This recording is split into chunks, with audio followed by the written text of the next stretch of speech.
ஜல்லிக்கட்டு போட்டியின் போது உரிமையாளர் பெயரோடு ஜாதி பெயரை குறிப்பிடக்கூடாது. இது தொடர்பான விவரங்களை தருவதற்காக நமது செய்தியாளர் நாகேந்திரன் இணைகிறார். வணக்கம் நாகேந்திரன், விவரம். வணக்கம் ஜெயஸ்ரீ.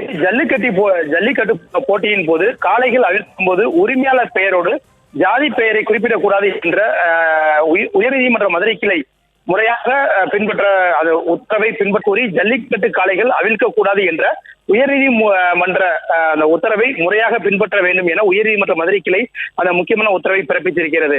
ஜல்லிக்கட்டு போட்டி ஆரம்பிக்கும் முன் தீண்டாமை உறுதிமொழி எடுப்பது குறித்து மனுதாரரின் கோரிக்கையை பரிசீலனை செய்யவும் அரசுக்கு நீதிபதிகள் அந்த உத்தரவை சுட்டிக்காட்டியிருக்கின்றனர்.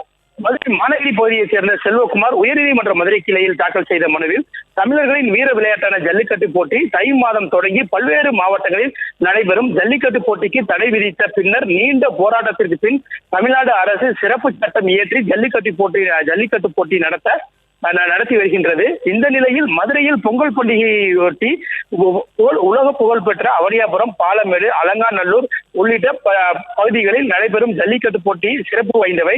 2019ஆம் ஆண்டு ஜல்லிக்கட்டு போட்டிகளை ஜாதி மத ரீதியாக நடத்தக்கூடாது, காளைகள் அவிழ்க்கப்படும் போது உரிமையாளர்களின் பெயர்களோடு ஜாதி பெயரை பயன்படுத்தி அறிவிக்கக்கூடாது என நீதிமன்றத்தில் தொடரப்பட்ட வழக்கில் ஜாதி பெயரை தவிர்க்க வேண்டும் என நீதிமன்றம் அறிவுறுத்தி உள்ளது. இந்த நிலையில் கடந்த காலங்களில் நடைபெறும் ஜல்லிக்கட்டு போட்டியில் அரசு அதிகாரிகள் முன்பாகவே ஜாதி பெயர்களோடு காளைகள் அவிழ்க்கப்படுகின்றன.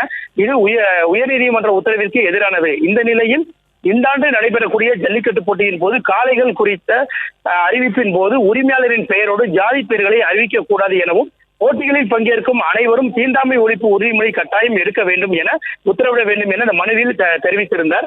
இந்த மனு இன்று நீதிபதிகள் கிருஷ்ணகுமார் மற்றும் விஜயகுமார் ஆகியோர் அமர்வு முன்பு விசாரணைக்கு வந்தது.